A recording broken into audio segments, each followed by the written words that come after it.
Assalamualaikum warahmatullahi wabarakatuh. Perkenalkan, nama saya Muhsin, NIM 2032147. Kelas 5B. Baik, di sini saya membuat video untuk memenuhi tugas kuliah Etika Manajemen, mereview buku Etika Profesi Hukum yang diampu oleh dosen Yuliana Afifa MPD. Baik, di sini saya akan mereview pada bab bagian 4 yang berjudul ukuran baik dan buruk. Konteks baik dan buruk yang akan dibahas adalah mengenai tindakan baik dan tindakan buruk. Sebagaimana dijelaskan dalam sub-sub sebelumnya, tindakan dikatakan baik apabila tindakan itu ialah tindakan yang didasarkan pada moralitas. Moralitas tidak memiliki ukuran yang tegas, tidak seperti yang dijelaskan sebelumnya, memiliki dua unsur penting, yaitu alasan yang baik dan pertimbangan yang tidak impartial. Output dari itu adalah sebuah tindakan yang memberikan manfaat dan tidak menimbulkan kerugian. Namun, moralitas sendiri memiliki sebuah faktor yang menentukannya. Baik dan buruk adalah sebuah konsep yang ada dalam domain moralitas. Karena moralitas hanya memberikan sebuah garis besar, maka baik dan buruk sejatinya adalah sebuah kondisi yang sangat tertentu. Ia bisa berubah-ubah tergantung pada persepsi masing-masing. Karenanya, perlu suatu ukuran yang paling tidak dapat menjadi sebuah landasan untuk secara aman mengatakan bahwa bagi setiap orang, hal ini merupakan baik dan yang lain merupakan buruk. Ada beberapa ukuran tersebut. Yang pertama itu menurut Islam. Islam memiliki ukuran baik dan buruk sendiri untuk menilai apakah suatu perbuatan dikatakan sebagai perbuatan baik atau buruk tergantung pada niatnya. Hal tersebut sesuai dengan apa yang diriwayatkan dalam hadis oleh Bukhari dan Muslim, yaitu sesungguhnya sesuatu perilaku atau perbuatan itu tergantung kepada niatnya, dan perilaku atau perbuatan itu dinilai berdasarkan niatnya. Selain dari niatnya, untuk menilai apakah suatu perbuatan adalah perbuatan baik atau buruk, ia menilai bagaimana perbuatan itu dilakukan.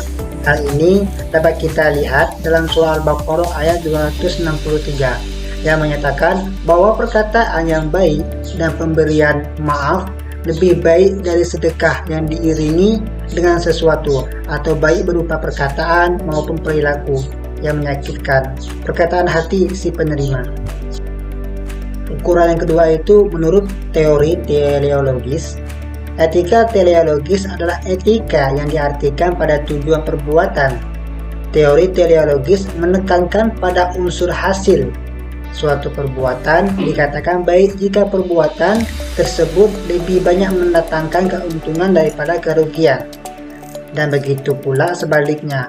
Dalam teori ini, untung rugi dilihat dari indikator kepentingan manusia. Yang ketiga, menurut adat istiadat.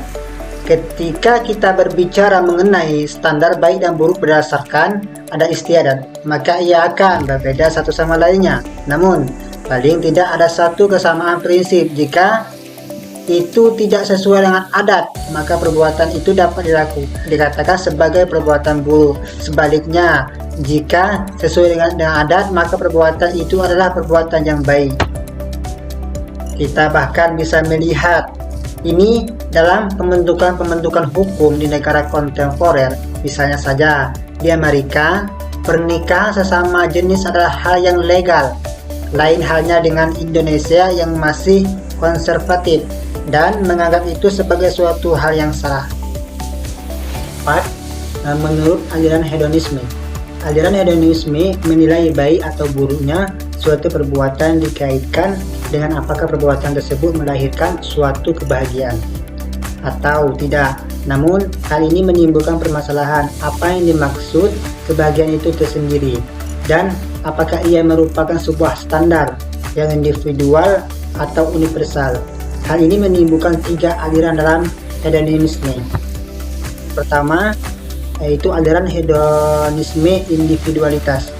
Aliran ini melihat kebahagiaan yang dimaksudkan di sini adalah kebahagiaan yang bersifat individualitas, bahwa manusia itu hendaknya harus selalu mencari kebahagiaan diri sepuas-puasnya dan mengorientasikan seluruh sikap dan perilakunya untuk mencapai kebahagiaan itu. Aliran yang kedua yaitu kebahagiaan rasional. Aliran ini berpendapat bahwa kebahagiaan individu itu haruslah berdasarkan pertimbangan akal yang sehat. Aliran yang ketiga yaitu kebahagiaan universal. Menurut orang yang menganut paham ini, bahwa yang menjadi tolak ukur apakah sesuatu perbuatan itu baik dan buruk adalah mengacu kepada akibat perbuatan itu melahirkan kesenangan atau kebahagiaan kepada seluruh makhluk. Yang menjadi patokan di sini bukanlah kebahagiaan diri sendiri atau individual, akan tetapi kebahagiaan setiap orang atau universal. Ukuran yang kelima ada ukuran menurut utilitarianisme. Utilitarianisme adalah prinsip yang pada hakikatnya mendudukkan manusia pada dua hal utama, yaitu kebahagiaan pada penderitaan. Segala sesuatu yang dilakukan manusia, yang dikatakan dan yang difikirkan, dinilai sebagai baik atau buruk tergantung pada akibatnya. Ukuran yang keenam menurut teori naturalisme. Dalam teori ini, perbuatan manusia dikatakan sebagai perbuatan yang baik apabila ia sesuai dengan kodratnya dan tidak merusak alam. Sebaliknya, ia akan dianggap buruk apabila tidak sesuai dengan kodratnya dan merusak alam. Ukuran yang ketujuh itu ada intuisi. Intuisi adalah kekuatan batin yang dapat mengidentifikasi apakah suatu perbuatan itu baik atau buruk tanpa terlebih dahulu melihat akibat yang ditimbulkan perbuatan itu. Pada dasarnya, terlihat bahwa aliran ini merupakan bantahan terhadap aliran hedonisme. Jika dalam aliran hedonisme yang menjadi tujuan hidup adalah kebahagiaan, dalam aliran intuisi tujuan hidup bukanlah itu, melainkan keutamaan, keunggulan, dan keistimewaan. Karenanya, dapat juga dikatakan bahwa tujuan dari aliran ini adalah kebaikan budi pekerti.